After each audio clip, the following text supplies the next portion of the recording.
네, 여러분 안녕하십니까? 장지혁입니다. 자, 이제 행정법 사례형 문제 총정리 2편 시작하도록 하겠습니다. 여러분들 남겨주신 피드백 잘 받고요. 뭐 도움된다, 이제 공부 좋다라고 남겨주시니까 저도 뭐 기분도 좋고 또 할 맛도 나고 그러네요. 이게. 그리고 이제 저한테 요거 몇 회차에 끝나는가 그 묻는 질문 많이 해주셨는데 이제 저도 요거 여러분들 합격에 이제 좀 느낌이라도 어떻게 하면 도움이 될까 해가지고 또 따로 시간 쪼개가지고 자료도 만들고 그리고 또 찍고 이제 요러고 있습니다. 그러니까 사무 관리 같은 거죠. 공부하신 분들은 아시겠죠. 어쨌든 뭐 여러분 합격하시면 뭐 좋으니까 뭐 여러분도 좋고 저도 기분 좋은 거 아니겠습니까? 저를 만나고 이렇게 좋은 결과를 얻으셨다라고 하면 제 인생에도 좀 보람되는 일 아니겠습니까? 어쨌든 뭐 말이 길었고 뭐 질문했다고 잘못된 게 아니라 그래서 제가 정확히 예상을 하기가 어려웠다 이제 요런 뭐 변명 같은 거네요. 그러고 보니까 변명이네. 자 어쨌든 3회 예상합니다. 요번에 이제 찍어 보니까 알겠어요. 그래서 3회 요번 주에 하나 하고 그리고 다음 주 하나 하고 이제 요렇게 하면은 시간이 될 것 같습니다. 제가 또 나름 또 바쁘단 말이에요. 그래서 어쨌든 영상 보시는 여러분들도 꼭 최선을 다하고 합격하시기를 바라겠습니다. 영상 도움 되시면은 좋아요 눌러주시고 댓글도 써주시고 피드백 주시고요. 이제 2편 시작해 보도록 하겠습니다. 가봅시다. 자, 먼저 이제 행정 절차법, 행정 과정이라고 나와 있는 거죠. 행정 절차 봅시다. 이거 정답을 싹 가리고 보셨나요? 자, 갑은 식품위생법 영업허가 받아 영업을 하는 자로서 자신의 영업을 을에게 양도하였고, 이거 하면 뭐 대충 각이 나오죠. 양도했는데 양수인한테도 제재 처분할 수 있다. 이제 이런 게 문제 풀면서 머리에 생각이 나야 돼요. 을은 관련 법령에 따라 관할행정청에 영업자 지위승계 신고했다. 그러면 이제 여기서도 요거 수리를 요하는 신고구나. 이제 그거 기억하시고 옳지 않은 것은 이거 틀리면 진짜 속쓰립니다. 그러니까 이거 진짜 중요해요. 1번 관할행정청에 의뢰 신고를 수리하려면 행정절차법에 따라 갑에 대해서 양수인 갑에게 대한 영업 허가를 뺏은 다음에 얘한테 주는 거니까 뺏는 건 침익이잖아요. 주는 건 수익이고 주는 거야 뭐 문제 없는데 뺏을 거니까 사전 통지하고 의견 제출 기회를 주어야 된다. 이게 맞습니다. 이게 뭐 이렇게 영업을 자신의 의도로 양도했으면 뭐 당연히 아는데 뭐하러 알려주냐 이제 이렇게 생각하실 수도 있는데 실제는 이제 갑이 영업하다가 장사 잘 안 돼가지고 이제 뭐 이렇게 뭐 파산한다든가 이제 그래서 아니면 강제집행 들어와가지고 법원에서 그거 뺏어가지고 쟤한테 주기도 해요. 그리고 야 너 돈 법원에다 입금해라 이런 식으로 하기도 한다고. 그럼 걔는 이제 완전 침익이죠. 완전 이제 유유 이렇게 되는 거죠. 그러니까 야 알려주는 거예요 이렇게. 아시겠죠? 자, 그다음에 2번 관할행정처 의뢰 신고가 수리된 후에는 위의 식품 판매를 이유로 갑에 대해 진행 중이던 제재 처분 절차를 을에 대해 계속할 수 없다. 아이고 문제 뻔하잖아요. 뻔하잖아. 요게 딱 정답이 되겠죠. 할 수 있죠 계속. 그다음에 3번 영업 양도 계약이 적법하게 이루어졌더라도 아직 의뢰 신고가 수리되기 전이라면 이제 수리를 요하는 신고는 수리를 해야 법적 효과가 발생하겠죠. 그래서 영업허가 취소 처분의 상대방은 갑이 된다. 그리고 이제 여기서 여기 이어서 한번 봅시다. 영업양도 계약의 무효임에도 불구하고 관할행정청에 의뢰 신고를 수리하였다면 그러면 갑은 기본행위의 무효를 이유로 수리에 대해서 막바로 소송 제기할 수 있다. 이것도 기억하시잖아요. 그리고 뭐랑 비교해야 돼요? 인가랑 비교해야죠. 인가는 기본행위 하자 있으면 기본행위 서로 다퉈야지 그걸 이유로 인가 처분에 대해서 막바로 취소 소송이나 무효 확인 소송 제기하면 법원에서 안 받아준다. 이제 이런 거죠.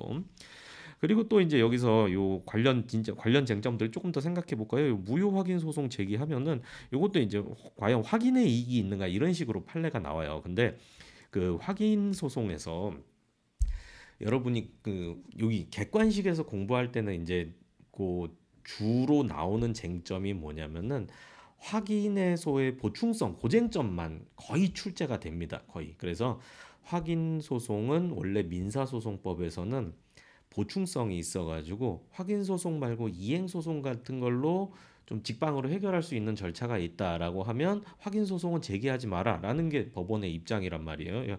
그러니까 만약에 채권이 있다. 그래서 뭐 1,000만 원 채권이 있는데 1,000만 원 채권이 있음을 확인한다. 이런 소송을 하는 것보다는 그냥 변제기 된 다음에 야 1,000만 원 이행하라라는 이행 소송을 제기하는 게 한 큐에 해결할 수 있는 일이잖아요. 그래서 법원에서도 확인원소의 보충성 확인의 이익, 즉시 확정의 이익 다 똑같은 말로 씁니다. 그렇게 이제 인정을 하고 있습니다. 그런데 또 뭐가 있냐면은 확인의소 보충성 말고 그 전에 애초에 이것도 소송이기 때문에 그 확인을 받아서 내가 무슨 사실상의 이익이 아니라 법률상의 이익이 인정돼야만 소송을 받아주거든요. 그러니까 이건 보충성 문제랑 조금 달라요. 보충성 문제는 다른 더 적절 요 무효 확인 소송 제기하는 것도 좋지만 다른 거 제기하는 게 더 좋으면 이거 제기하지 말라. 이게 보충성 문제예요. 근데 제가 지금 말씀드리는 거는 아예 무효 확인 소송의 권리 보호 이익 말하는 거예요. 무효 확인 소송을 제기해서 확인 판결을 받아도 너한테 아무짝에도 쓸모 없으면 소송 안 해주겠다. 그러니까 이건 보충성 그 전에 문제 혹은 다른 문제라고 볼 수 있는 거죠. 그래서 여기 관련해서 판례가 있어요.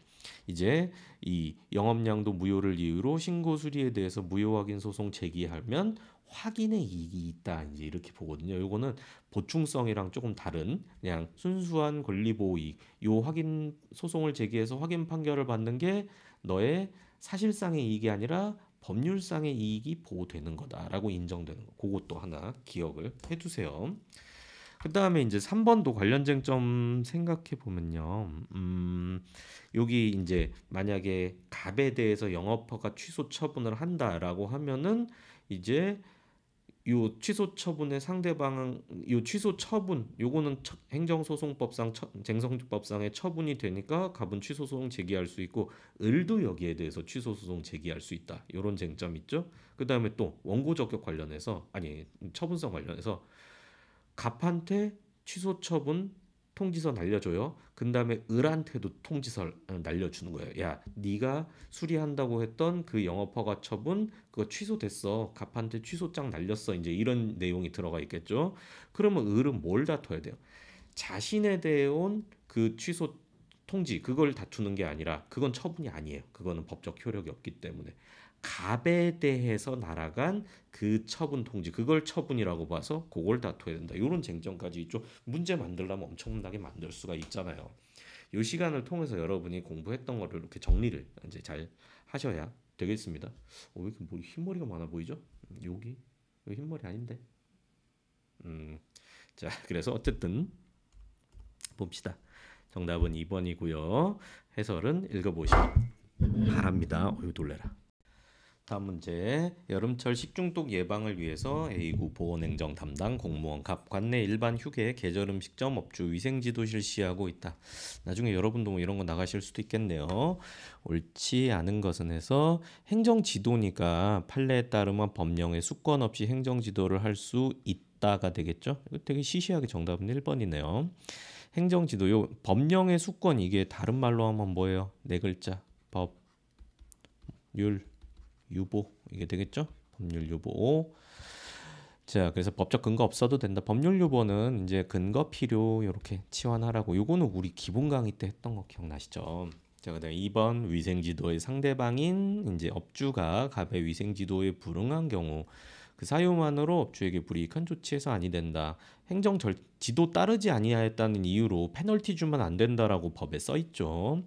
3. 갑의 위생지도 구속력 갖지 않는 행정지도에 속하지만 비례 원칙은 어디나 적용이 됩니다. 비례 원칙 뭐라 그랬어요? 적당히 해라라는 거. 적당히 해라.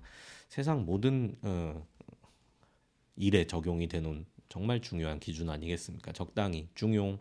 공자님도 말씀하셨잖아요. 그 얘기예요, 그 얘기. 자, 4번 갑의 위생지도가 다수인을 대상으로 하는 것이라면 절차법 내용 바로 딱 떠오르죠. 특별한 사정이 없는 한 공통적인 내용과 사항을 공표해야 한다라는 거. 다음 문제입니다. 자, 정보공개법 내용이죠. 대한민국 국민 갑 A대학교 총장에게 해당 학교 체육특기생 3년간 출석 성적 관리에 대한 정보공개 청구를 하였다. 대한민국 국민 갑 근데 그러니까 딱 바로 요걸 보면 제3자 어쩌고 해서 이해관계 있네 없네 제3자에 통지하면 뭐 저쪽에서 거부하고 공개할 수 있네 없네 하면서 절차가 쭉쭉쭉쭉 떠올라야 돼요. 뭐 정확한 건 완전 줄줄 읊을 정도는 아니어도 됩니다. 왜냐하면 객관식의 장점은 다 외우진 않아도 된다는 거거든요. 그러니까 제발 제가 외우라는 것만 외우세요. 여기서 또 잔소리 하나만 할게요. 뭘 공부해야 되는지 묻기 전에 제가 외우라고 했는 거 확실히 외웠는지 그거부터 보세요. 그거부터. 자, A 대학교 총장은 제3자 관한 정보라는 이유로 이를 거부하였다. 기본적으로 이게 잘못된 거죠. 이것만으로는 거부 사유가 아니잖아요. 옳지 않은 것은 자, 대한민국 국민인 갑은 해당 정보에 대한 공개를 청구할 권리를 가진다. 정보공개법에서는 모든 국민은 권리를 가진다라고 명시하고 있기 때문에 이제 소송 제기해가지고 자기가 그 정보와의 법적 관련성을 입증할 필요 없이 나 대한민국 국민이다라는 것만 입증하면 돼요. 그러면 이렇게 되는 거죠. 정보공개법에서 권리 보호하고 있지 않느냐. 나는 정보공개법상의 요건을 충족했으니까 이제 그 법률 효과를 나한테 인정해달라 이렇게 할 수 있겠죠. 2번 갑이 정보 공개를 청구하였다가 거부 처분 받은 것 자체가 법률상 이익의 침해에 해당한다. 그렇죠. 거부 행위가 행정수행송법상 처분이 되려면 신청한 자, 처분을 신청한 자에게 법규상 또는 조리상 신청권이 있어야 되죠. 법규상 신청권은 법에서 대놓고 혹은 간접적으로 해석상 그 사람한테 그러한 권리가 인정된다라고 써 있는 경우가 해당되고요. 조리상 신청권은 법에 써 있진 않지만 법령을 이렇게 저렇게 해석을 해보거나 아니면은 좀 상식적으로 이제 사회 상규 상식에 비추어 볼 때 야 요런 상황에서 얘가 이런 주장하는 것 정도는 한번 들어줄 가치가 있다 이제 요렇게 평가가 되면은 조리상 신청권이 있다 이렇게 말해요. 근데 방금 제가 말씀드린 것도 법규상 신청권과 조리상 신청권의 경계가 명확하진 않잖아요. 이게 실제로 뭐 하단 말이에요. 그러니까 판례가 뭐라 그래요? 법규상 또는 조리상 신청권이 있다 없다 이렇게 항상 묶어서 말하지 않습니까? 그것 때문에 그런 거예요. 다 이유가 있죠. 따져보면. 자, 그리고 법률상이 여기 정보공개법에서 정한 이게 규정한 권리 이게 이익이잖아요. 이 이익을 침해한 거 이렇게 연결이 되죠. 3. 체육특기생들의 비공개 요청이 있는 경우 뻔한 문제 나오죠. 해당 정보 공개해서는 아니 된다. 이게 틀렸죠. 그래서 제3자한테 지체 없이 통지하고 그 의무예요. 그의 의견은 들을 수 있다. 재량이에요. 근데 걔가 뭔 말을 하든지 기속되지 않습니다. 그리고 4번 정보공개직무유무지는 공공기관, 국공립대학교뿐만 아니라 사립대학교도 포함된다. 그래서 또 연대 사건이 있어요. 그래서 연대가 뭐 유명한 것 중에 하나가 뭐냐면은 등록금이 비싸요. 아주 돈을 좋아하는 아주 머니 그렇습니다. 제가 경험해 봤지 않습니까? 근데 이제 등록금 왜 이렇게 비싸냐 니네 그러면서 과연 등록금을 이렇게 비싸게 대한민국 1등으로 산정한 그 책정한 그런 근거가 뭐냐라고 청구했는데 그냥 싫어 안 보여줄 거야 해가지고 소송까지 가게 된 거죠. 그래서 사립대학교 포함된다. 그러니까 빨리 보여줘라 이렇게 한 결론입니다. 정답 3번이고요. 자 다음 문제입니다. 행정의 실효성 확보 수단에서 이제 아이고 문제를 조금 더 키울 수 있었는데 자 이제 봅시다. 다음은 식품위생법 조문 일부이다. 제가 말씀드렸죠. 또 기억 안 나실까봐 요 조문은 나중에 보는 거예요. 먼저 보면은 시간 걸려요. 시간. 그래서 내려가 봅시다. 뿅 내려가 보면요. 자, 1번 관계공무원 계고 등 사전 조치 이후 행한 영업 표지물의 제거나 삭제. 일단 계고하면서 야 먼저 철거해라라는 의무를 부담했겠죠. 부과를 했겠죠. 그런 다음에 그리고 이제 그 불이행이 있으니까 영업 표지물의 제거나 삭제를 했다. 그러면 이건 즉시 강제가 아니죠. 즉시. 그리고 제가 암기하라고 했던 것 중에 이제 직접 강제. 직접 강제. 이건 직접 강제에 해당하는데 직접 강제 제가 암기하라고 한 이유가 강제 폐쇄, 강제 퇴거, 이제 강제 철거 뭐 이런 것들이 직접 강제에 해당한다라는 거. 여기도 이제 영업 표지물 제거나 삭제니까 강제 폐쇄나 강제 철거 이쪽에 가깝구나 이렇게 기억하시면 되겠고요. 2번 적법한 영업소 아님을 알리는 게시문 등의 부착에 대해서는 취소 소송이 적절한 구제 수단이 된다. 사실 그 게시문을 부착하는 거 이제 이거는 사실행위이기 때문에 취소 소송이 적절한 구제 수단이 되진 않죠. 그래서 여기서 주의하실 게 게시문을 부착한다. 여긴 불법 영업소다라고 게시문 딱 부착해 놓으면 사람들이 잘 안 올 거 아니에요. 그러니까 그 영업하는 사람들에게는 사실행위지만 아무래도 영업의 자유 같은 것들이 이제 제한받을 수 있기 때문에 권력적 사실행위로 평가돼 가지고 취소 소송의 대상 적격까지 인정될 수는 있어요. 근데 적절한 구제 수단이라고 하기는 이제 어렵죠. 왜냐하면은 뭐 그 부착하는 거 이제 붙였다 뗐다 이제 이렇게 하는 거 가서 이제 떼고 이제 이런 게 적절한 구제 수단이 되는 거지. 아니면 뭐 손해배상을 한다거나 취소 소송해가지고 그 판결 받고 뭐 그 사이에 어떤 사정 변경이 생길지도 모르고 하니까 적절한 구제 수단이다라고 하면은 이제 요거는 아니다 이제 이렇게 보셔야겠죠. 어이구 왜 이래? 오늘 왜 이렇게 자꾸 컵도 자꾸 때리고 뭐 이제 왜 이런지 모르겠어요. 자, 그래서 3번 공무원이 적법하게 영업소 간판을 제거하더라도 적법하게 제거했으니까 손해배상은 아니죠. 손해배상은 위법한 공무집행에 대해서 해당되는 거니까 정답은 이거고요. 자, 위식품위생법 79조의 사항 이제 나왔네요. 그러면 이제 비로소 이렇게 가는 거예요. 봐봐요. 이거 세 개는 다 필요 없었잖아요. 사항 보면은 필요 최소한 범위에 그쳐야 한다. 적당히 해라. 적당히. 그러니까 비례 원칙이네요. 그리고 비례 원칙 중에서 필요성의 원칙. 요게 비례 원칙은 적합성, 필요성, 상당성 이렇게 되죠. 그래서 그 수단이 목적을 달성하기에 적합한 수단이어야 되고 필요성 반드시 필요해야 된다. 최소로 침해를 가하는 수단이어야 된다. 그리고 이제 또 그런 수단 중에서도 달성하려는 공익과 침해되는 사익간의 밸런스가 맞아야 된다라는 상당성까지 있죠. 필요성 원칙 맞습니다. 다음 문제 즉시강제입니다. 법률 조항에 대한 설명으로 옳지 않은 것은 역시 먼저 요걸로 가셔야 돼요. 감염병 의심자에 대해서 격리 조치하는 거. 이 사람이 코로나인가? 이 사람이 뭐 신종플루인가 하면은 보자마자 바로 이제 제껴야겠죠. 아니 제낀다라는 표현보다 가둬야겠죠.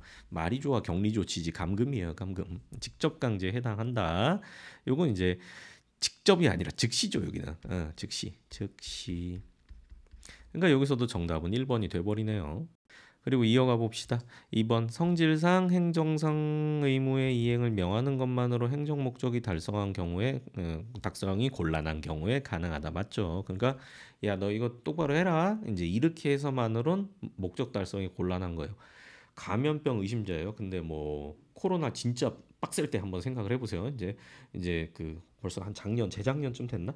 그래서 이제 그때 되면은 그때는 코로나인 게 딱 이제 막 발병도 발열도 막 있고 이제 그래갖고 요 사람이 위험해 그러면은 이 사람을 바로 병원에다 갖다 눕혀놔야지. 이 사람한테 집에 잘 들어가가지고 내 말 꼭 듣고 꼭 어기면 안 돼요. 집에 잘 들어가서 타이레놀 먹고 밖에 꼼짝도 하지 말고 꼭 누워 있어야 돼요. 요렇게 하는 것만으로는 그 당시엔 곤란했잖아요. 그렇기 때문에 즉시 강제 다이렉트로 문제 발생하면 다이렉트로 행정력 행사한다라는 거. 그리고 3번 보충성 얘기죠. 다른 수단으로 행정 목적을 달성할 수 없는 경우에만 허용된다. 맞고요. 그래서 4번 현장에 파견되는 집행 책임자 강제하는 이유와 내용을 고지하여야 한다. 여기도 맞습니다. 21년 군문 7급 문제였습니다. 법조항 한번 확인해 보시면요. 여기 이제 즉시강제 관련한 이제 요 조항입니다. 요거. 네, 그리고 사실 요 문제가 이게 이 보시면은 21년 군무원 7급에 나온 문제거든요. 그런데 여기 요 사망하고 사항 3번, 4번 요 지문은 행정기본법 요 33조 즉시강제 이제 여기 조항을 활용해 갖고 출제한 걸로 보여요. 이제 보면은 뭐 글자 거의 막 글자가 똑같을 정도니까. 그런데 행정기본법 33조 즉시강제가 이 시험 됐을 때 아직 시행은 안 됐었거든요. 이제 입법은 됐지만 시행은 2023년 다 아시다시피 23년부터 시행되는 거니까. 그런데 이제 이렇게 출제를 했다. 조금 약간 좀 출제가 좀 이게 문제라고 하기는 조금 그런데 약간 어설프지 않았나 좀 그런 느낌이 듭니다. 왜냐하면은 이런 3번, 4번 내용이 행정기본법 있기 전에도 다 논해지던 내용이기는 했죠.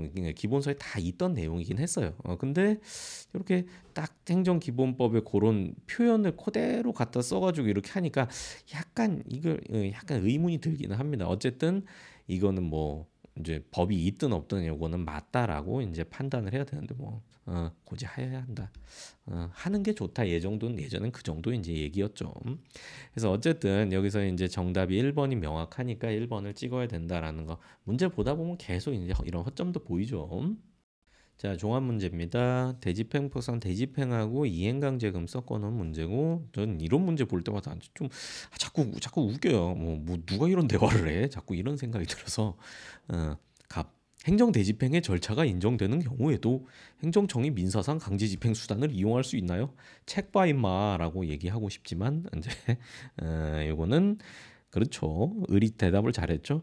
자, 대집행 절차가 인정돼서 행정권력으로 강제 집행을 할 수 있는 법적 근거가 마련돼 있으면은 법원에다가 이제 강제 집행해 주세요라고 청구를 할 수 없다. 요런 얘기죠.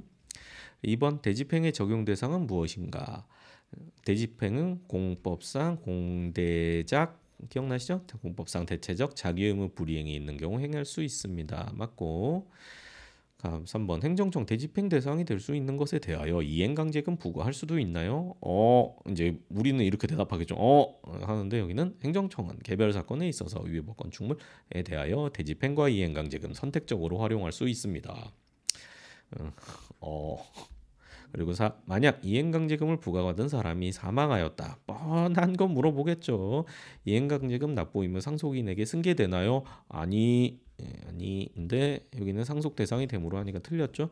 이행강제금이라는 거는 그 사람의 심리, 이제 마음을 압박하는 수단이에요. 그러니까 이 대상자가 사망한다라고 하면 심리도 더 이상 없어지겠죠. 그래서 이제 상속되지 않는다. 이런 논리가 되겠습니다. 행정벌 문제 풀어봅시다. 사업주 가백에 고용된 종업원 을이 영업행위 중 행정법규 위반한 경우 양벌 규정 물어보겠네요. 행정벌의 부과 옳은 것은 위반 행위에 대하여 내려진 시정명령에 따르지 아니하였다는 이유로 을이 과태료 부과 처분을 받고 이를 납부하였다.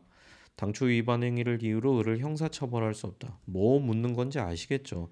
과태료 부과하고 형사처벌하고 과연 이중처벌에 해당하는가? 요거 문제인데 이중처벌 아니죠.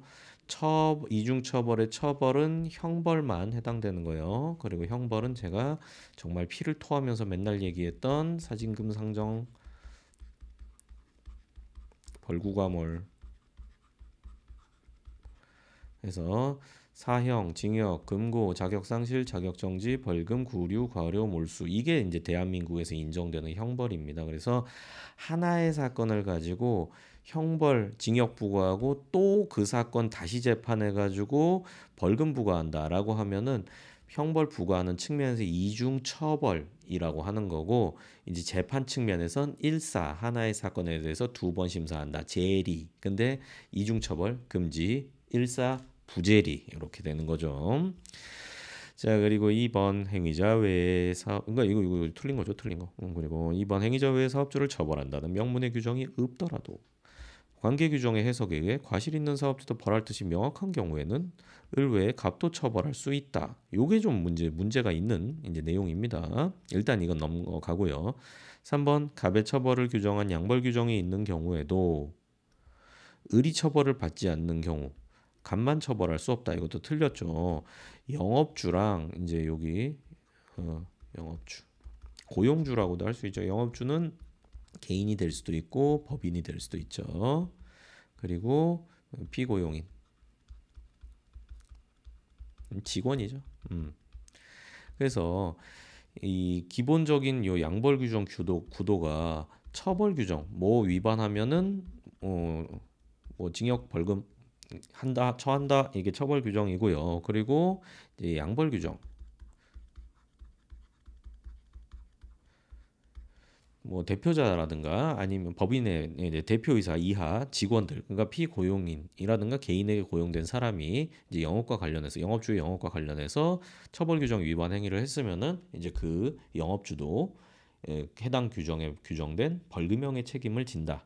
벌금형을 부과한다. 이게 이제 양벌 규정이 되겠죠. 그리고 양벌 규정은 예전에는 피고용인이 처벌 규정 위반되면은 영업주에게 양벌 규정 책임을 무조건 지웠었는데 그게 헌재에서 다 위헌 결정을 받았다라는 것도 알고 계시죠? 그 형법상의 책임주의 원칙 위반이다. 자기가 잘못했을 때만 형벌 책임을 져야 된다. 그게 이제 대원칙이거든요. 그래서 이제 모든 양벌 규정에 면책 규정이 이제 들어갔죠. 그래서 다만 그 뒤에 이렇게 이어지는 거 기억나시죠? 영업주가 그 이제 피고용인의 이제 그런 법 위반 행위에 대해서 고의나 과실이 없다면 뭐 관리 감독을 태만히 하지 아니하였다 뭐 이런 식으로 이제 표현이 됩니다. 그러면 이제 책임을 지지 아니한다 이런 면책 규정이 있죠. 그래서 결론적으로 피고용인의 책임하고 영업주의 책임하고는 별개의 각각 책임입니다. 이렇게 연대 책임, 연좌제 책임을 지는 게 아니라요. 그래서 각각 처벌이 가능한 거죠. 둘 다 처벌을 될 수도 있고 얘만 처벌될 수도 있고 얘만 처벌될 수도 있다라는 거. 그다음에 4번 갑시다. 의뢰 위반 행위가 과태료 부과 대상인 경우에 의뢰 자신의 행위가 위법하지 아니한 것으로 오인 요거 위법성 착오라고 표현합니다. 요 용어도 알아두세요. 형법에서는 필요한 인식이 없는 경우를 착오라고 하고 그거는 여기서도 똑같이 적용이 됩니다. 을에 대해서 과태료를 부과할 수 없다. 이것도 틀렸어요. 왜냐하면은 위법성 착오만으로 다 봐주는 게 아니라 여기다가 그 착오에 정당한 이유가 있어야 돼요. 착오에 정당한 이유. 이 정당 이유를 규정하지 않으면은 사람들이 위반한 사람들이 100%다그 얘기예요. 몰랐어요. 이건 잘못된 거예요. 몰랐는데 뭐 이딴 소리 한단 말이에요. 그러니까 네가 그걸 그게 위법한지 모른 데 대해서 정당한 사유가 있어야 된다라는 거. 대표적으로 대법원이 제일 이제 인정 많이 해주는 게 그 담당 공무원이 잘못 알려줘가지고 그 말 믿고 행위했는데 결론적으로 형법 위반이라든지 아니면은 이런 질서 위반 행위 규정이 그 이질서 위반 행위가 되거나 범죄 행위가 되는 경우 이제 그때를 제일 많이 인정을 합니다. 자, 그럼 일단 1, 2, 4 됐고 정답은 이제 상대적으로 볼 때 2번이 되겠죠. 근데 요 2번이 좀 문제가 있습니다. 제가 문제를 좀 여기다가 정리를 해놨는데 해설 같이 볼까요? 자, 통설 판례는 이제 과실행위를 처벌한다는 명문 규정이 있는 경우 이 과실범 같은 경우에는 일단 원칙적으로는 처벌하지 않아요. 처벌할 때는 고의, 즉 알고 해야 처벌하는 거고 모르고 실수로 했다. 아니면 모르고 실수도 없이 했다. 이런 거는 원칙적으로 처벌하지 않는데 과실행위 처벌한다는 명문 규정이 있는 경우 그리고 두 번째로 관련 법규 해석상 과실행위도 처벌한다는 뜻이 명백히 읽히는 경우 요때는 과실행위도 처벌할 수 있다라고 봐요. 사실 요것도 문제 있어요. 요것도 제가 기본 강의 시간에 강조 많이 해드렸죠. 죄형법정주의 원칙상 법률에 요 행위는 처벌한다고 정해져 있어야 처벌하는 거지 해석상 정해져 있지 않은데 야 해석상 처벌해야 될 것 같으니까 야 쟤 돈 매우 쳐라 조져라 이렇게 할 수는 없다라는 거. 이거 뭐 옛날식인 거죠. 이제 그 저 법치주의가 이제 돌아가기 법치주의 이전의 시대로 돌아가는 거죠. 그런데 여기서 대법원이 요런 판례를 왜 냈냐면은 정말 이제 요런 해석을 막 활용을 하는 게 아니라 관련 법규의 이제 그 이 법의 취지를 고려를 했을 때 요거는 고의뿐만 아니라 과실도 당연히 처벌해야 되는 행위로 해석이 되는데 근데 좀 입법의 불비라든가 오류로 인해서 그런 과실에 대한 언급이 없을 때 우리가 조금만 보충적으로 하겠다 이제 요 정도의 뉘앙스였어요. 그래서 실제 사건에서도 뭐 여기 한번 볼까요? 대기환경보정법 입법 목적 제반 관계 규정 취지 고려하면 법정의 배출 허용 기준을 초과하는 배출가스 배출하면서 자동차를 운행하는 행위를 처벌하는 이 규정은 자동차의 운행자가 자동차에서 배출되는 배기가스가 소정 운행 자동차 허용 기준을 초과한다는 점을 실제로 알면서 운행한 고의범인 경우는 물론 실제로는 그냥 요런 자동차를 운행하면 처벌한다 이렇게만 규정이 돼 있었거든요. 그러면 당연히 고의범으로 해석해야 되는 게 요 형법 총칙상의 원칙이에요. 근데 이제 물론 과실로 인하여 그러한 내용을 인식하지 못한 과실범, 과실 인식하지 못한 모르고 했죠. 근데 거기 모른데 실수가 있는 거예요. 그런 것도 함께 처벌하는 규정이다. 요렇게 해석을 했습니다. 그래서 제가 이것도 기본 강의 때 말씀드린 거죠. 그 제 자동차 사례 들어가면서 말씀드렸잖아요.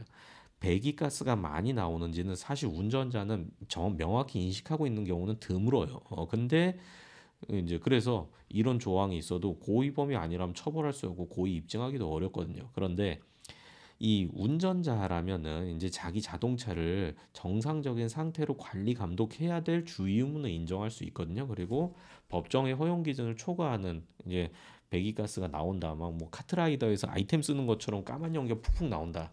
그러면은 이제 그거는 관리를 똑바로 안 했다. 요 정도는 충분히 얘기할 수 있잖아요. 그러면은 이제 그런 주의 의무 위반까지는 인정할 수 있고 이제 그 대법원은 요 처벌 규정을 만듦으로써 사람들이 자기 자동차에 대해서 관리 잘하고 매연 안 나오도록 그렇게 해가지고 결국은 좀 대기 환경도 보호하고 이제 자연도 보호하자 이제 요런 취지로 그렇게 해석을 해서 요런 판례가 나온 겁니다. 그래서 이제 요 판례도 그렇고 그다음에 요 다음 판례도 있어요. 행정상 단속을 주안으로 하는 법규라 하더라도 명문 규정이 있거나 해석상 과실범도 벌할 뜻이 명확한 경우 제외하고는 형법의 원칙에 따라 고의가 있어야 벌할 수 있다.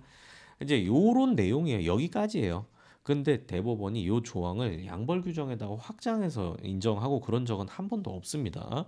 근데 여기서는 보세요. 문제를 보시면은 행위자 외에 사업주를 처벌한다는 명문의 규정이 없더라도 명문 규정이 없어요. 그러니까 이거는 그 아까 거기 판례의 양상은 뭐냐면은 A 행위에 대해서 고의범 처벌 규정은 있고요. 과실범 처벌 규정은 없어요. 그런데 요거를 해석상 처벌하겠다 이런 내용이거든요. 근데 지금 여기 지문을 만든 거는 뭐냐면은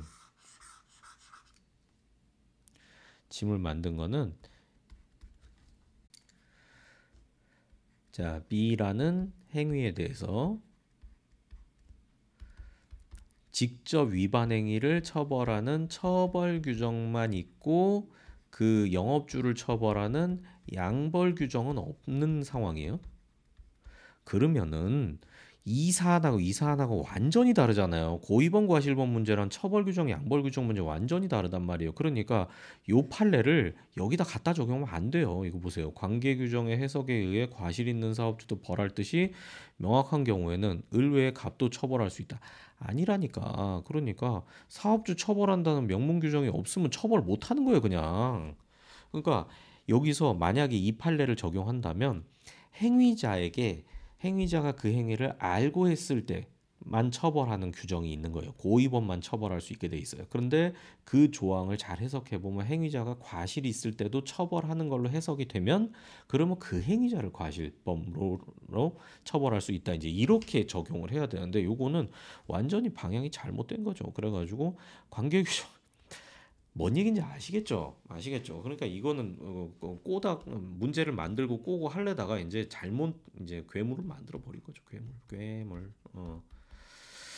그렇습니다. 그래서 어쨌든 이 문제 이거는 문제 있어요. 이거는 그런데 정답은 그냥 2번으로 확정이 돼 버렸습니다. 그때 뭐 이런 거에 대해서 이렇게 이제 문제 제기하고 이제 그런 뭐 과정이 없었 는지 아니면 받아들여지지 않았는지 이제 그래서 어쨌든 2번으로 확정이 됐습니다. 그래서 실제로 요거는 사실 정답 없음이에요. 이것도 뭐 근거 없는 얘기거든요. 그렇게 문제를 보시면 되겠습니다. 그래서 제가 이거 2번 이렇게 해놓은 이유는 뭐냐면은 당시에 이렇게 확정됐기 때문에 이것 때문에 적어놓은 겁니다. 오해하지 마세요. 어쨌든 또 이런 것도 하나 배워가면 좋지 않겠습니까? 자, 새로운 의무유행 확보 수단입니다. 여객자동 법률 규정 가장 옳지 않은 것은 해서 뭐 이거 나와 있는데 역시 넘어갑시다. 과징금 부과처분, 제재적 처분, 현실적 행위자에게 부과하여야 하며 이거 틀렸죠? 현실적인 행위자가 아니라도 법령상 책임자로 규정된 자에게 부과되는 거고요. 위반자의 고의과실을 요하지 않죠. 요거 고의과실 요하는 거는 행정벌 들어가는 거, 형벌하고 질서벌, 과태료 여기까지만이죠. 그다음에 2번 사업정지 처분 내릴 것인지 과징금 부과할 것인지는 재량에 속한다 맞고요. 정답 1번이네요. 3번 과징금 부과 처분 원칙적으로 행정절차법이 적용이 됩니다. 맞습니다. 침익 처분이니까 이제 사전 통지, 의견 제출 이런 절차가 들어가 청취. 4번 과징금 행정 목적 달성을 위하여 행정법규 위반이라는 객관적 사실에 착안하여 부과된다. 이게 요거예요. 요게 주관적 사실이에요. 주관적 사실. 공부를 또 좀 해봅시다. 객관적, 주관적이 뭐냐면은 이제 객관적이라는 거는 외부적 상황을 말해요.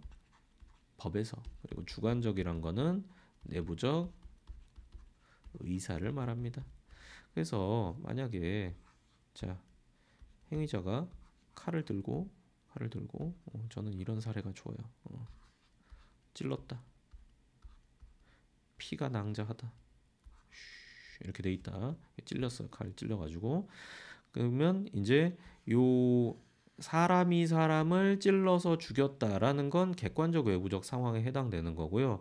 요 행위자가 자기가 찌르는 행위를 하면 이 사람이 죽을 거를 확실히 알고 있었거나 이제 그 죽을 가능성을 인식하고 있었음에도 불구하고 이제 그 목표를 달성하기 위하여 혹은 뭐 발생해도 어쩔 수 없지 뭐라는 생각으로 찔렀다라고 하면 이제 그게 고의, 확정적 고의 혹은 미필적 고의를 제가 지금 말로 말씀드린 거거든요. 그게 바로 내부적 의사예요. 그러니까 결국은 고의과실이 내부적 의사 주관적 요소가 되는 거죠.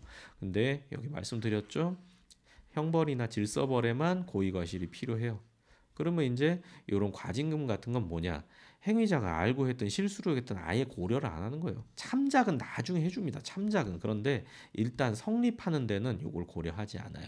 객관적 외부적 상황. 그러니까 뭐 예를 들어서 법에 A 행위를 하면은 과징금을 뭐 1억 부과한다 이렇게 규정돼 있으면은 행위자가 A 행위를 했으면 이거 부과되는 거지. 그 행위자가 알고 했는지 모르고 했는지 선생님 저 몰랐습니다. 봐주세요. 뭐 이런 거 안 듣는다고요. 아시겠죠? 자, 그렇게 돼서 정답은 1번입니다. 자, 다음 문제입니다. A시장은 새로 확장한 시청 청사 1층 휴게공간 갑의 커피 전문점 공간으로 임대했고 임대기간 만료되고 갑 투자금 보전 요구하면서 휴게공간을 불법적으로 점유하고 있다. 그러면 이제 점유하고 있으니까 여기 시청 청사 휴게공간 점유 요거는 이제 퇴거가 되겠죠. 퇴거 철거도 관련될 수는 있겠네요. 근데 이제 아무래도 이제 퇴거 의무니까 여기서는 그 대집행이 안 된다. 그거부터 먼저 생각하고 가야 함정에 빠지지 않을 수 있겠습니다.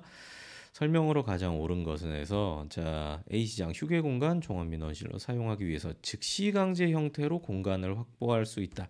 요거는 사실 좀 여기에 가깝죠. 왜냐하면은 즉시강제라는 거는 그 공익상 급박한 장애가 발생했을 때 의무를 명해 갖고는 도저히 이걸 회복하기가 어렵겠다 싶을 때 다이렉트로 이제 행정력을 행사하는 건데 여기서는 일단 이게 휴게공간 불법적으로 점유하고 있다 그래서 이게 이제 다른 방법이 도저히 없다라고 인정되기는 어렵습니다. 그래서 이거는 X가 맞겠고요. 그다음에 2번 A시장 갑에게 퇴거와 공간 반환을 독촉한 후에 강제징수 절차 이게 요렇게 다이렉트로 나오면 요것도 틀렸다고 봐야죠. 왜냐하면은 지금 이거는 이게 자리를 비워줘야 되는 거지 돈을 안 주는 게 아니잖아요. 강제징수 절차는 이 금전 지급 의무 불이행에 대해서 하는 거죠. 그리고 3번 A시장 갑에게 퇴거를 명하고 갑이 불응하면 대집행법에 의한 대집행을 실시할 수 있다. 그러니까 이게 제일 많이 틀리는 이제 그거겠죠. 여기가 대집행이 안 된다. 안 된다. 왜냐하면은 퇴거 의무이기 때문에. 요거는 정말 많이 나올 수 있고 이번에도 또 나올 수 있으니까 이제 잘 알아두세요.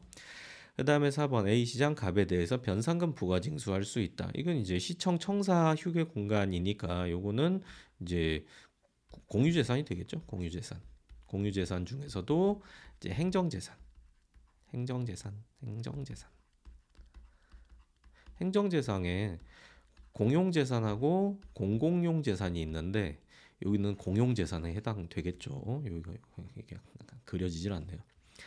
자, 그리고 원상회복 명령 요것도 가능하겠죠. 이제 그리고 점유 이전을 구하는 민사소송을 제기할 수 있다. 요게 맞는 문제로 요게 맞는 지문이 될 겁니다. 문제 좋아요. 문제 좋아. 그래서 확인해 보시면 이제 참고하시면 되겠습니다.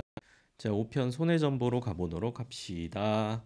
이제 자, 공무원의 직무상 불법행위 손해배상 책임이 2조 책임이죠. 보기 내용 근거로 판단할 때 보기 설명 옳고 그름이 바르게 나열된 것은 하나하나 봐야겠네요.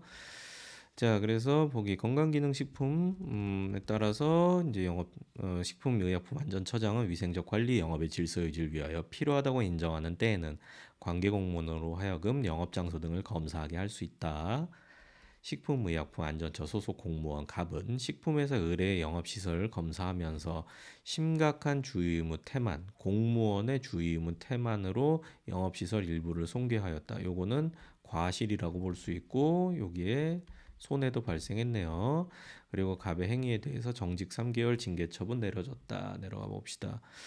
갑은 징계 처분에 대하여 소청심사위원회 심사 결정을 거치지 아니하고 행정소송을 바로 제기할 수 없다죠. 요거는 필요적 행정심판 전치주의. 여기가 제가 이렇게 알려드렸죠. 공통세 플러스 알파. 내 시험은 이제 요거 중심으로 나와요. 그래서 공무원에 대한 징계, 기타 불이익 처분, 인하봉 부작위, 그다음에 도로교통 관련한 처분, 그리고 세금, 조세 관련한 처분 이 핵심이 됩니다. 플러스 알파도 있긴 있습니다. 그래서 요거는 틀렸고요. 행정심판, 요게 행정심판이죠. 거쳐야 되고 니은 국가가 의뢰대해 손해배상 책임을 부담한 경우 국가는 갑에 대해 구상권 행사할 수 있다. 구상권 나오면은 고의나 이제 중과실 이제 요거 공무원한테 요거 있을 때는 국가가 자기 책임이 아니라 공무원의 책임을 대신 지는 제 대위 책임으로 보기 때문에 공무원한테 야 네가 돈 내라 할 수 있죠. 여기 가보면 심각한 주의 의무 태만 이렇게 말한 게 결국은 중과실을 말하는 거겠죠. 그 다음에 그래서 있다. 디귿 을이 갑에 대하여 불법 행위에 기한 손해배상 청구 소송을 제기할 경우 그러니까 을이 피해자죠. 을은 피해자고 갑은 공무원이란 말이에요. 공무원 개인 책임도 지는가? 고의중 공무원에게 고의중과실이 있을 경우에는 국가의 구상권뿐만 아니라 피해자가 해당 공무원한테 직접 손해배상 책임도 제기할 수 있다라고 보기 때문에 동그라미 이렇게 되겠죠. 그래서 정답은 2번입니다.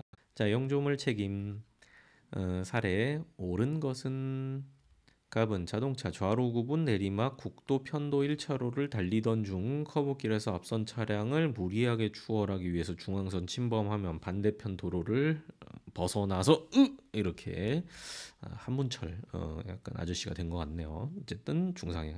그래 입었다. 그다음 을 자동차로 겨울철 눈이 내린 직후 산간지역 위치한 국도를 달리던 중 도로에 생긴 빙판길 미끄러져 상해를 입었다. 요건 이제 자기가 무리하게 추월하는 그런 잘못이 있었고 요거는 이제 도로에 생긴 빙판길 이제 그게 쟁점이 되겠죠.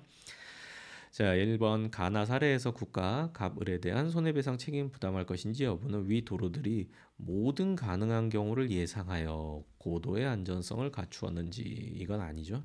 이게 모든 가능한 경우를 사실 예상할 수는 없잖아요. 뭐 예를 들어서 이제 자동차를 가지고 뭐 한 300km로 쏜다. 뭐 이런 것도 예상하고 아니면 걸어간다. 도로에 눕는다. 뭐 이런 걸 다 예상할 수는 없잖아요. 그래서 틀렸고 2번 가사르에서 만약 반대편 갓길에 차량용 방호 울타리가 설치되었다면 뭐 안 떨어질 수도 있고 그래도 이제 워낙 이제 이렇게 속도가 빠르거나 경사가 심하거나 그러면 뭐 그것도 부수고 나갈 수도 있겠죠. 면 갑이 상해를 입지 않았거나 경미한 상해를 입었을 것이므로 사실 이것도 뭐 인정하기는 어려운 거고요. 그래서 방호 울타리 미설치만으로 손배받기 충분한 요건을 갖추었다고 볼 수 없다 이렇게 봐야죠. 판례도 있고요. 그리고 조금 올려볼까요?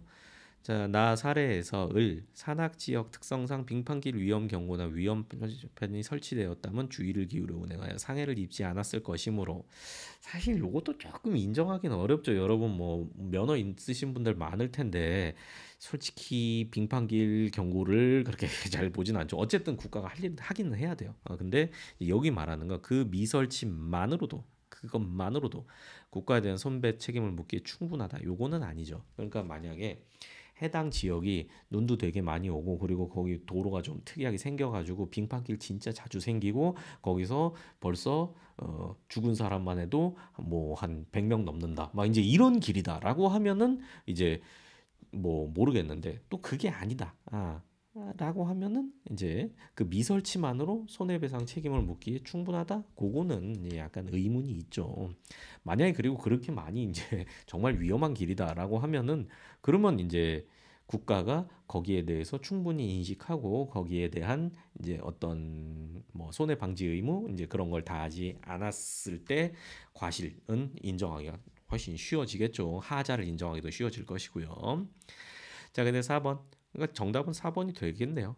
가나 사례에서 만약 도로 관리상 하자가 인정된다면 비록 그 사고 원인의 제3자의 행위가 개입되었더라도 그래도 손해배상 책임을 물을 수 있다. 맞습니다. 그러니까 도로에 하자가 있고 영조물 하자가 있고 그리고 제3자의 과실도 있고 그래서 손해 발생했다. 그래도 국가나 지자체는 영조물 책임을 지기는 져야 됩니다. 물론 요 사고 원인 제3자의 행위의 그 과실의 정도 그거랑 따져봐 가지고 뭐 내부적으로 이제 그런 부담을 이제 서로 나눠서 지는 그런 구도는 가능할 겁니다. 이렇게 여기 한번 보세요. 만약에 도로의 관리상 하자랑 그리고 제3자의 과실하고 요게 경합해서 이렇게 손해를 입혔다. 라고 하면은 우리 법의 기본적인 태도를 제가 좀 쉽게 말씀드리면은 요 가해자 니네가 뭐 친하든 안 친하든 한 팀이든 뭐 서로 적이든 그거 상관없이 일단 피해자한테는 손해배상해줘라. 그래서 요 피해자는 얘한테나 얘한테나 다 청구할 수 있어요. 기본적으로 그렇습니다. 물론 예외도 있는데 이제 그건 지금 고려하지 않겠습니다. 그리고 만약에 국가에다가 이제 여기 손해가 뭐 1억이 발생했는데 과실 비율이 여기가 뭐 60%고 여기가 40%다라고 하면은 기본적으로 이제 여기다가 물었든 여기다 책임 묻든 얘는 1억 받고 갈 수 있도록 만들어 줬어요. 그런 다음에 이런 내부적인 서로의 관계 요거는 이제 지네끼리 소송해가지고 야 내가 1억 줬는데 네 비율 40%니까 너 4천은 나한테 줘라 싫다 뭐 해가지고 투닥투닥 다투고 법원에서 판결 내고 이제 이렇게 할 겁니다. 그래서 여기서는 어른 국가에 대해서 손해배상 책임을 물을 수 있냐 없냐 이것만 물어봤잖아요. 그러니까 있다라고 해야죠. 그리고 여러분이 여기서 또 혼동하시면 안 되는 게 이중배상 금지랑 엮여 있는 거 아니에요. 이거는 이중배상 금지랑 엮여 있으면은 자기 과실 비율에 대해서만 뭐 배상하고 국가에 대해서 구상 못한다 그런 거 있는데 그거랑 다른 거니까 연관 짓지 마세요. 자, 이렇게 자, 이제 행정쟁송입니다. 취소 소송 문제 올려볼게요. 자, 다음 사례 옳은 것은 조금 내립시다.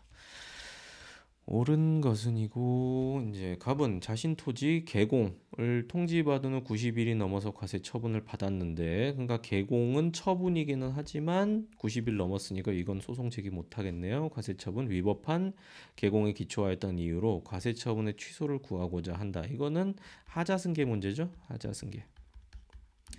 또 저의 또 명작 개세발이 있지 않습니까? 개세발. 바로 하면 되고 그다음에 토지대장 전으로 기재되어 있는 토지대장 지목 변경 신청 요거 거부하면 요것도 또 처분성 인정되죠. 을인 갑의 토지가 사실은 자신 소유라고 주장하면서 토지대장상의 소유자 명의 변경 신청 이거는 처분성 아니죠. 처분성 인정 안 되죠. 왜냐하면 소유권이랑 상관이 없으니까. 그래서 1번 갑은 과세 처분이 있기 전에는 개공에 대하여 취소 소송을 제기할 수 없다. 틀렸고요. 처분이니까 제기할 수 있어요. 갑은 과세 처분 위법성이 인정되지 않더라도 과세 처분 취소 소송에서 개공의 위법을 독립된 위법 사유로 주장할 수 있다. 맞죠?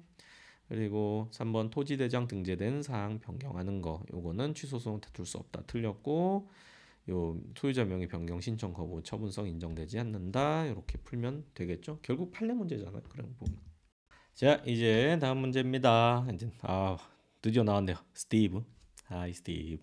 자, 그래서 보고 있을라나요? 자, 옳지 않은 것은 이거 병무청장 법무부 장관에게 가수 갑의 공연을 위하여 국외 여행 허가를 받고 출국하는 미국 시민권 취득함으로써 사실상 병역 의무를 면탈하였으므로 재외 동포 이제 미국인이니까 재외 동포 자격으로 재입국하고자 하는 경우 국내에서 취업, 가수 활동 등 영리 활동을 할 수 없도록 하고 F4 비자 그거 내주지 마라. 그리고 불가능할 경우 입국 자체를 금지해달라고 요청함에 따라서 법무부 장관이 갑의 입국을 금지하는 결정을 했어요. 이게 엄청 오래 전이죠. 이제 2000년도 이제 그때 제가 이제 군대 끌려갈 그 무렵이었습니다.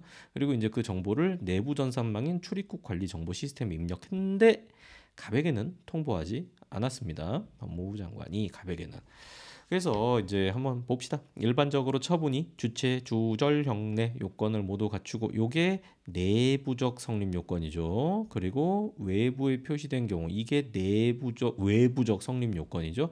그럴 때 처분의 존재가 인정한다. 처분이 성립된다라는 건데 지금 여기서 문제는 외부의 표시가 이게 안 된 거예요. 이게. 그러니까 내부 전산망인 출입국 관리 정보 시스템에 입력하기만 하면 이거 외부에 표시가 안 됐다. 그래서 아직 처분이 없다라고 이렇게 봤습니다. 대법원이. 그리고 이번 행정의사가 외부에 표시되어 행정청이 자유롭게 취소 처리할 수 없는 구속을 받게 되는 시점에 처분이 성립한다. 여기 나왔죠? 그대로. 그리고 그 성립 여부는 행정청의 행정의사를 공식적인 방법으로 외부에 표시하였는지 요거를 기준으로 판단해야 된다라고 봤고요. 뭐 똑같은 얘기 하고 있죠. 그다음에 위 입국 금지 결정은 항고 소송의 대상이 되는 처분에 해당하지 아니한다. 이제 이렇게 봤습니다. 그래서 문제는 굉장히 쉬운 수준으로 나왔어요. 스티브 팔레가 아주 이제 또 앞으로 한 몇십 년은 회자 될 거예요. 이게 그 안에서 이제 다뤘던 쟁점이라든가 대법원이 되게 그 고등법원에서 잘못 판단한 거를 굉장히 날카롭게 잘 짚었어요. 대법원이 대충 넘어가는 경우도 가끔은 있지만 그걸 보면서 야 역시 대법원이구나. 엘리트 노예를 갈아서 만든 멋진 판결이구나. 이제 그걸 보고 느꼈습니다. 그리고 이 또 그게 있어요. 재량권 일탈남용에서 재량권을 제대로 행사하지 않은 경우는 이제 뭐 대부분인데 재량을 아예 행사하지 않은 재량권 불행사에 대한 판례는 사실 잘 없거든요. 근데 여기서는 아예 재량권 불행사로서 재량권 일탈남용에 해당했기 때문에 가치 있는 판례죠. 대단하다, 대단하다. 자, 가위, 가위입니다, 가위. 자, 그래서 자 일단 문제는 뭐 이렇게 풀었죠. 정답은 요거고요. 그 다음에 그 스티브 팔레는 항상 출제될 가능성이 있기 때문에 여러분이 반드시 지금 요거 보실 때 시간 내 가지고 전문을 가 가지고 이제 구글에서 판례 번호 여기 밑에 판례 번호 있어요. 판례 번호 요거 검색해 가지고 꼭 그 판결 요지만이라도 읽어보세요. 그 밑에 전문 다 읽어보면 훨씬 더 여러분 공부할 때 도움 많이 될 겁니다. 필수입니다, 이거. 자, 또 봅시다. 이제 다음 사례와 관련하여 옳은 설명은 해서 이제 요건 제가 만든 문제입니다. 국방부 공무원 갑은 5월 1일 직무 관련하여 뇌물을 수수하였다는 이유로 국방부 장관으로부터 3개월 정직 처분 받았고요. 갑은 이에 불복하여 국가공무원법에 따라 소청심사 청구하였고 소청심사위원회 처분이 과도하다는 이유를 들어서 2개월 정직 처분으로 변경하는 재결을 요때 했고 요때 7월 5일에 송달이 됐고요. 그러니까 요거는 이제 변경하는 재결 변경 재결이니까 유리한 처분이겠죠. 그리고 이에 대해서 납득할 수 없어서 불복을 하고자 한다. 그러면은 자, 봅시다. 지금은 요게 이제 그 제가 요걸 설명드린 게 증액 경정하고 감액 경정 요거 관련해서 말씀드렸죠. 맥락은 다 같아요. 여기서도 3개월에서 2개월로 줄었으니까 이건 이 감액 유리한 거예요. 일부 취소입니다. 그래서 다투려면은 원처분을 대상으로 해야 되는 거죠. 그래서 갑이 취소 소송을 제기할 경우에는 요 7월 1일에 변경 재결을 대상으로 하면 안 돼요. 요건 자기한테 유리한 거니까 요거 취소해 버리면은 3개월 정직 처분이 다시 살아나는 거 아닙니까? 그래서 이제 변경되고 남은 원처분, 변경되고 남은 원처분 요걸 대상으로 해라라는 게 법원 입장이고요. 만약 소청심사위가 2개월 정지처분 변경할 것을 명하는 재결 요거랑 다르죠. 요거는 형성 재결이에요. 형성 바로 변경돼요. 근데 요거는 이행 재결입니다. 행정청이 따라서 별도의 처분을 해야 돼요. 그에 따라 국방부 장관이 2개월 정직 처분을 한 경우 이에 불복하려면 변경 명령 재결을 취소하면 안 되죠. 여기서도 변경되고 남은 원처분 그거를 취소하는 소송을 제기해야 되는 거죠. 이것도 틀렸죠. 그래서 2번에서 제가 요거 만든 취지는 뭐냐면은 변경 재결이 나왔을 때도 원처분을 대상으로 불복해야 되고 변경 명령 재결에 따라서 원처분청이 변경 처분을 내렸을 때도 그걸 상대로 해야지 이 변경 재결이나 변경 명령 재결을 대상으로 하는 게 아니다라는 거. 왜냐하면 지금 감액이잖아요. 감액. 이제 자, 그래서 3번 만약 소청심사위 3개월의 원처분이 정당하다는 이유로 기각 재결. 그러니까 기각 재결했다는 거는 요 말 없어도 요 의미로 했다라는 거를 알 수 있는 정도로 여러분이 공부를 하셔야 됩니다. 그리고 갑이 재결의 재량권 일탈남용의 하자가 있다는 이유로 불복을 하고자 한다면 갑은 여기 3개월 정직 처분 요걸 대상으로 취소 소송을 제기해야 된다. 맞아요. 왜냐하면은 이것도 참 어렵죠. 제가 좀 이렇게 꿨는데 기각 재결이 나왔다라는 거는 기각 재결은 그러니까 지금 처분의 상대방 입장에서 원처분도 마음에 안 들고 기각 재결도 마음에 안 들죠. 근데 이제 기각 재결이 나왔으니까 기각 재결을 취소하고 싶겠지만 법원에서 어떻게 보냐면 기각 재결은 기본적으로 원처분하고 달라진 게 아무것도 없는 이제 그런 거기 때문에 너 다툴라면 원처분주의에 따라서 원처분 다퉈라. 이게 대법원의 입장인 거예요. 그러니까 기각 재결 안에 뭔가 흠잡을 게 있을 수도 있죠. 있을 수도. 그런데 그걸 굳이 다퉈봤자 원처분 남아 있는 거 아닙니까? 그러니까 이 경우에는 원처분 주의에 따라서 원처분 다퉈라. 이제 요런 입장을 그러니까 같이 판단을 내린 겁니다. 그래서 거기서 이제 여러분이 공부하실 때는 기각 재결 나오면 원처분 대상으로 이제 소제기하는 거구나. 그렇게 이제 받아들이시는 게뭐 문제 없습니다. 그렇게 하는 게. 그래서 제가 이거 말로 좀 풀어서 써놨는데 봅시다. 기각 재결의 경우 원칙적으로입니다. 물론 예외는 있을 수 있지만 대부분 여기에요. 재결 자체에 고유한 하자가 있는 것으로 인정되지 아니하여 원처분을 대상으로 소송을 제기해야 된다. 기각 재결의 내용상 하자가 있어 결과가 잘못되었음을 탓하는 것이라면 그것은 결국 원처분의 하자가 있으므로 그를 취소하는 인용 재결을 했어야 했다고 주장하는 것이고 그렇다면 재결 자체에만 존재하는 위법을 주장하는 것이 아니기 때문에 그렇죠. 따라서 원처분주의에 따라서 원처분에 대한 소송을 제기하여야 한다.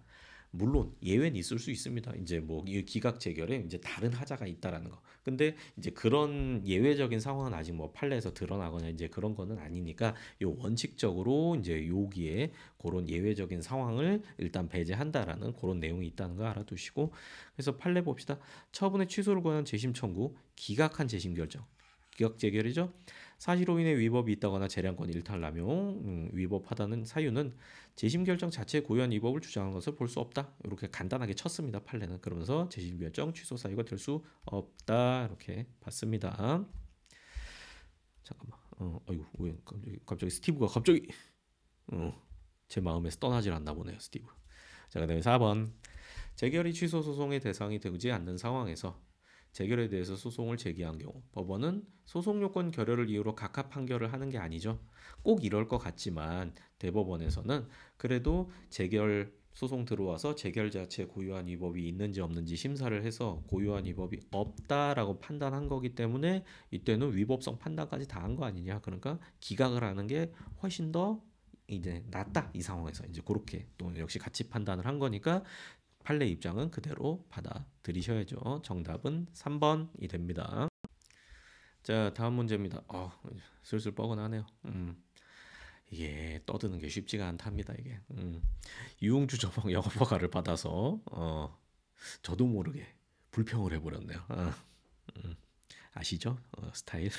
자, 유흥주점 영업허가를 받아서 주점을 운영하는 갑은 A시장으로부터 연령을 확인하지 않고 청소년 주점에 출입시켜서 청보법 위반하였다는 사실을 이유로 한 영업허가 취소 처분을 받았고요.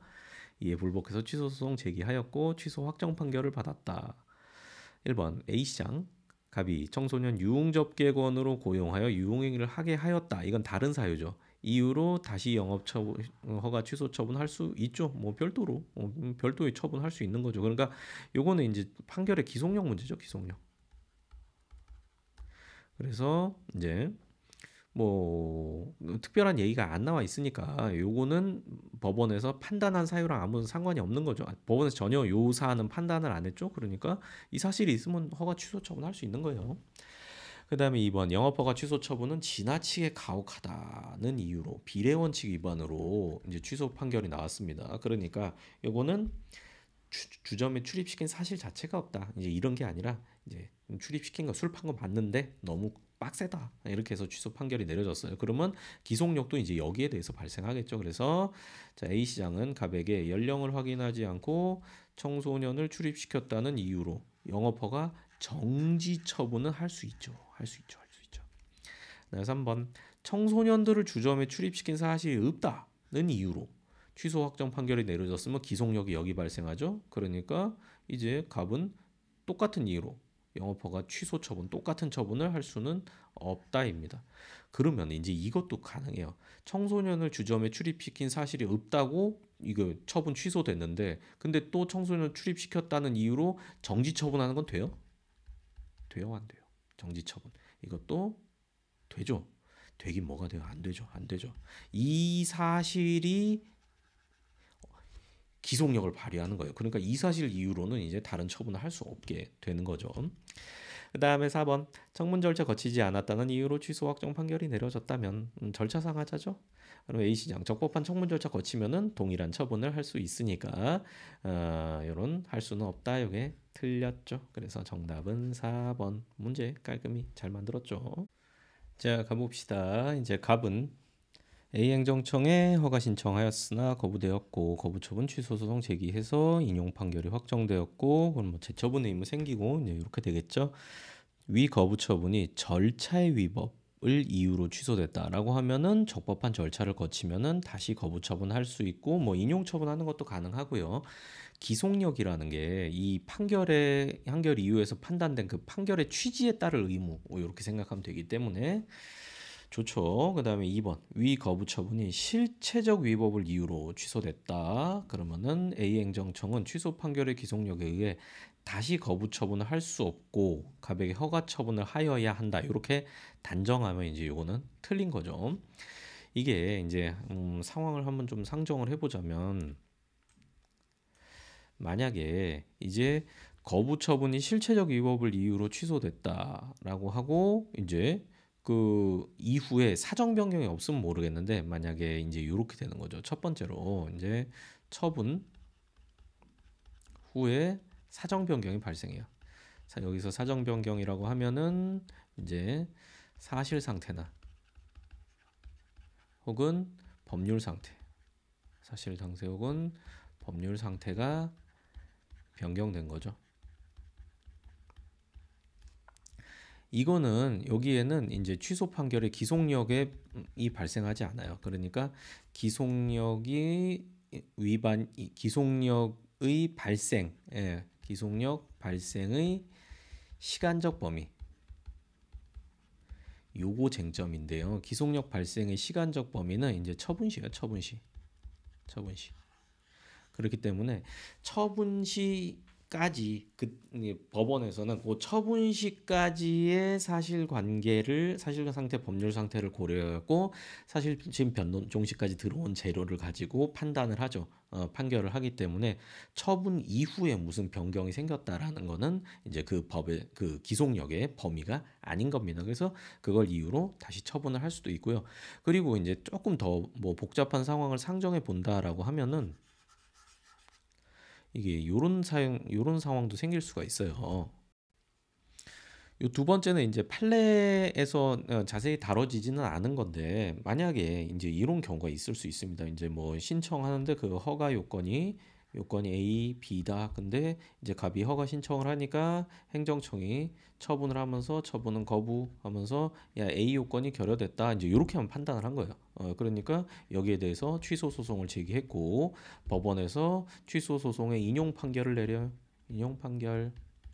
그러면서 이제 야 A가 충족됐다.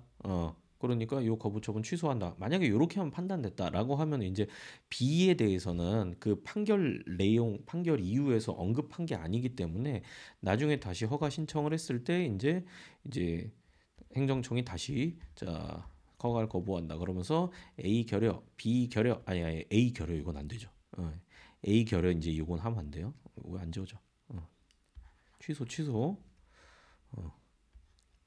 이렇게 거부를 하면서 이번에는 이제 B가 결여돼서 거부한다. 이제 이렇게 하면 여기에 대해서 이거는 이제 기속력 위반이라고 보기는 또 어렵거든요. 이제 실제로 발생하기는 어려운데 판결 이후에서 언급된 건 아니기 때문에 이제 여기에 대해서는 뭐 만약에 이제 나중에 대법원 판례가 있다 나온다라고 하면은 이제 또 여기에 대해서 정리가 될 수도 있는데 일단 지금까지의 뭐 판결이나 이제 이런 걸 보면은 이런 경우도 가능할 수 있어요. 그러니까 이제 요거는 틀렸다라고 판단해야겠죠. 자, 그다음에 이제 3번 A 행정청이 기속력에 반하는 재처분을 하면은 그거는 당연 무효가 되겠죠. 그래서 재처분을 안 한 거예요. 그러면 간접 강제 대상이 되겠죠. 여기서 바로 문제가 나오죠. 자, 역시 사례 문제 옳은 것은 국토교통부 장관 몰디브 직항 항공노선. 몰디브 가보셨나요? 가보셨나요? 가보고 싶다. 이거 곧 바다 안에 가라앉는다면서요. 직항 항공노선 한 개의 면허를 국내 항공사에 발급하기로 결정하고 공고하였다. 한 개니까 이제 경업자가 바로 튀어나오겠네요. 이에 따라 A, B 아니 경업자가 아니라 경원자죠. 나 이거 여기서 끝내야 될 것 같은데요. 이거 이게 말을 많이 하다 보면 머리가 점점 멍해져요. 각각 노선 면허 취득을 위한 신청을 하였는데 장관 심사 거쳐서 A 항공사에게 노선 면허를 발급하였다. 그러면 바로 B가 들고 일어나겠죠. B 항공사 노선 면허 발급 처분에 대해서 취소 소송을 제기할 원고 적격이 인정되죠. 경원자니까. 그리고 2번 B 항공사 자신에 대한 노선 발급 거부 처분에 대해서 그러니까 여기서 이제 거부 처분 내 취소 소송 제기하여 인용 판결을 받더라도 이 사건 노선 면허 발급 처분이 취소되지 않는 이상 자신이 노선 면허를 발급받을 수는 없으므로 틀렸죠. 그래서 B항공사 자신에 대한 노선 면허 발급 거부 처분의 취소를 구할 소이익이 인정되지 않는다. 이것도 틀렸죠. 그냥 듣기만 하시는 분들을 위해서 제가 가급적 다 읽어드리려고 하는데 이제 여기서 너무 길어요. 이거 힘들어. 자, 그래서 또 이제 또 불평했죠. 자, 여기 보면은 그림으로 그려드릴게요. 자, 장관 행정청이 가운데 허허허 하고 있죠. 그 다음에 A 항공사가 있고 B 항공사가 있을 때 똑같이 지금 TO 하나예요. 근데 신청을 합니다. 근데 얘에 대해서 허가를 해준다. 허가. 그러면 이제 얘에 대해서 자연스럽게 거부가 되겠죠. 그러면 이제 B 입장에서는 요거에 대해서 취소 소송을 제기할 수도 있어요. 요거 날려주세요. 그러면 이제 허가 받은 사람 없게 되니까 나한테 다시 올 수도 있겠죠. 근데 여기에 대해서 취소 소송 제기하는 것도 가능하다라는 게 판례죠. 왜냐하면 거부 처분 취소 소송에서 인용 판결을 받아서 이거 날렸다. 그러면은 행소법상 재처분 의무가 있잖아요. 그 기속력의 내용 중에 하나인 재처분 의무가 있고 재처분 하려면은 이제 장관 입장에서는 판결의 취지에 따라서 이거 거부한 거 잘못됐다라고 법원이 했으니까 다시 따져보면 얘한테 허가가 나갈 가능성 이거 직권 취소하고 얘한테 허가가 나갈 가능성이 굉장히 높아지겠죠. 그러니까 이렇게 요고 소송 제기하는 것도 가능하다라고 본 게 대법원 판결이죠. 그리고 3번 만약 B 항공사가 노선 면허 발급 처분 행정심판 청구하여 인용 재결을 받는다. 그러면은 이제 비로소 A 항공사는 요 인용 재결 때문에 날벼락을 맞은 거죠. 그러면 A 항공사 인용 재결 취소 소송을 제기할 수 있는 재결 자체의 고유한 위법을 인정받을 수 있는 겁니다. 자, 그리고 조금 내리면 만약 위사례와 달리 뭘 또 가정을 하시나 C항공사가 몰디브 직항 항공노선 이미 노선 면허를 가지고 있는데 그러면 이제 이거는 경원자로 바꾸겠다라는 이제 상황을 바꾸겠다라는 얘기죠. 다 왜 이래 경업자죠. 큰일 났다. 여러분 쉬어야겠는데요. 경업자죠. A항공사가 국토교통부 장관에게 몰디브 직항 항공노선 면허 신청해서 이에 대해서 내줬겠지 뭐. 장관이 A항공사에게도 신규로 노선 면허를 발급한 것이다.